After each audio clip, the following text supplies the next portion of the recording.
My cooking style ঘরোয়া রান্নায় সবাইকে স্বাগত জানিয়ে আজকের রান্না আমি শুরু করছি। প্রথমেই বেগুন কেটে নিয়েছি, পরিষ্কার করে ধুয়েও নিয়েছি। এর মধ্যে দিয়ে দিলাম আমি কিছুটা পরিমাণ চিনি, হলুদ গুঁড়ো আর দিচ্ছি স্বাদ মতো লবণ। আমি বেগুনটা ভাজবো, তার জন্য আজকে আমি কি রান্না করব সবগুলোই তোমাদের সঙ্গে শেয়ার করার চেষ্টা করছি। অন্যদিন একটা করে রান্না তোমাদের আমি দেখাই, আজকে কি রান্না করব আমি সবগুলোই দেখানোর চেষ্টা করব। কড়াইয়ের মধ্যে সর্ষের তেল দিয়েছিলাম, দিয়ে তেলটা গরম হতেই আমি বেগুনগুলোকে ভেজে নিচ্ছি। আমি একটু লাল লাল করে ভাজবো। বেগুন ভাজার মধ্যে সামান্য পরিমাণ চিনি দিলে খেতে ভালো লাগে, মিষ্টি মিষ্টি লাগে। কিন্তু যাদের চিনি খাওয়া হবে না বা যারা চিনি খেতে পছন্দ করো না, তারা অবশ্যই চিনিটা দেবেন না। দেখো আমার লাল লাল করে ভাজা হয়ে গেছে। আমি এবার এই বেগুন ভাজাগুলোকে তুলে নিচ্ছি। দিয়েই বেগুন ভাজা আমার হয়ে গেছে। দেখো এক বাটি বেগুন ভাজা হয়েছে। এবার আমি আলুগুলোকে নুন হলুদ দিয়ে ভেজে নিচ্ছি। আলুর সাইজটা দেখেই তোমরা বুঝতে পেরেছো যে নিশ্চয়ই মাংস রান্না হবে। আর আজকে হবে দেশি মুরগি, একদম অনেকগুলো দেশি মুরগি মাংস আমি ধুয়ে পরিষ্কার করে নিয়েছি। আলুগুলোকে আমি হালকা লাল লাল করে ভাজবো, একদম পুরো লাল লাল করে ভাজবো না। আলু ভাজা আমার হয়ে গেছে। এবার দিচ্ছি আমি ওই তেলের মধ্যে আর সামান্য পরিমাণ তেল দিয়ে একটা তেজপাতা আর একটা শুকনো লঙ্কা ফোড়ন দিয়ে দিলাম আমি গোটা সর্ষে ফোড়ন। আমি এখন করব চাটনি। আর আগে থেকেই টমেটো কুচি করে কেটে ধুয়ে রেখেছিলাম। আমি চাটনি এভাবেই রান্না করি। ফোড়নের মধ্যে টমেটোগুলো দিয়ে সামান্য পরিমাণ হলুদ গুঁড়ো, জিরে গুঁড়ো আর লবণ দিয়ে আমি কিছুক্ষণ কষিয়ে নেব।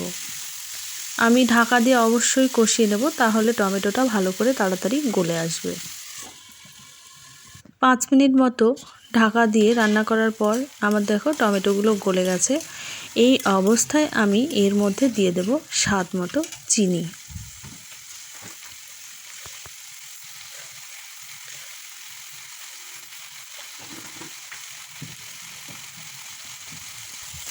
এবারে চিনি আমার দেওয়া হয়ে গেল। এবারে চিনিটা যাতে গলে সেই জন্য আমি কিছুক্ষণ আবারও নেড়ে নেব। এরকমও নামাতে পারো, আমরা একটু ঝোল ঝোল পছন্দ করি, সেই জন্য সামান্য পরিমাণ জল এর মধ্যে আমি দিয়ে দেব, খুবই অল্প। এবার ফুটে গেলেই এর মধ্যে আমি দিয়ে দেব ভেজে রাখা মশলা, ভাজা মশলা। আমি আগেই জিরে, ধনে আর মৌরি, শুকনো লঙ্কা একসঙ্গে ভেজে গুঁড়ো করে রেখেছিলাম, সেটা আমি দিয়ে দিলাম। আমার টমেটো চাটনি রেডি হয়ে গেল। এবার আমি মাংসটা রান্না করব। তার জন্য কড়াইয়ের মধ্যে দিয়ে দিলাম সর্ষের তেল, বেশ খানিকটা পরিমাণ। তেলটা গরম হয়ে গেলেই ওর মধ্যে আমি দিয়ে দিলাম গোটা গরম মশলা, গোটা জিরে আর দিচ্ছি 2টো শুকনো লঙ্কা, একটা তেজপাতা। এই যে তেলের মধ্যে গোটা গরম মশলা আর এই মশলাগুলোর যে একটা গন্ধ, খুব সুন্দর একটা গন্ধ ওঠে। এরপর আমি এর মধ্যে দিয়ে দিচ্ছি কেটে রাখা পেঁয়াজ। যেহেতু মাংসের পরিমাণটা অনেকটাই বেশি, সেই জন্য সেই হিসেবে পেঁয়াজও আমার অনেকটাই দিয়েছিলাম। পেঁয়াজগুলো কিছুটা পরিমাণ লাল লাল হয়ে আসলে, একদম খুব ভাজা না, লাল লাল হয়ে আসলে এর মধ্যে আমি দিয়ে দিলাম কাঁচা লঙ্কা, রসুন আর আদার পেস্ট। আগে থেকে আমি বেটে রেখেছিলাম, সেটা দিয়ে দিলাম। এবার এর মধ্যে আমি গুঁড়ো মশলাগুলো একই সঙ্গে দিয়ে দেব, হলুদ গুঁড়ো, জিরে গুঁড়ো আর খুব কম পরিমাণে লঙ্কার গুঁড়ো, আর দিচ্ছি স্বাদ মতো লবণ। দিয়ে এবার এটাকে কিছুক্ষণ কষিয়ে নেব। আর যেহেতু আমার তেলটা আর একটু প্রয়োজন, কারণ মাংসের পরিমাণটাও বেশি, আর আগে আমার তেল অতটা বেশি পরিমাণে ছিল না দেওয়া, সেই জন্য আমি এই সময় তেলটা দিয়ে দিলাম। দিয়ে ভালো করে এবার কষিয়ে নেব, মশলাগুলোকে ঢেকে ঢেকেও কষিয়ে নেব, তাহলে মশলাগুলো ভালো কষানো হবে। দেখো মশলাটা একদম কষে এসেছে। এর মধ্যে আমি দিয়ে দেব আগে থেকে ধুয়ে রাখা দেশি মুরগির মাংস। কড়াই দেখো আমার ভর্তি হয়ে গেছে, আমার নাড়তে অসুবিধা হচ্ছে। বেশ অনেকটা পরিমাণে মাংস এখানে রয়েছে। এবার ভালো করে মশলার সঙ্গে কষিয়ে ঢেকে ঢেকে আমি কষাবো, কারণ ঢেকে ঢেকে কষালে জলটা খুব কম পরিমাণে দিতে হয় আর রান্নার স্বাদটাও বেশি হয়।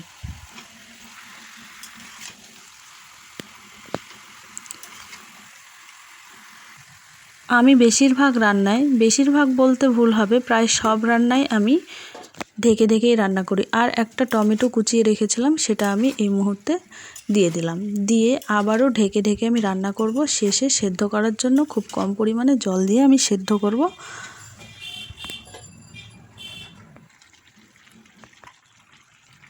কিছুক্ষণ রান্না করার পর আমি আগে থেকে ভেজে তুলে রাখা আলুগুলো দিয়ে এবার সেদ্ধ করে নেব, মাংস আলু সব।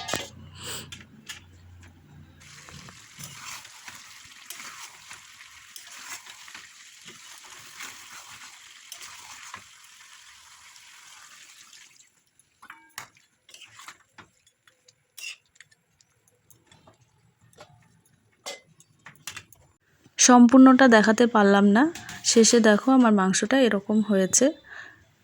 সুন্দর দেশি মুরগির ঝোল, খুব বেশি পরিমাণে ঝোল রাখিনি, এরকমই রেখেছি।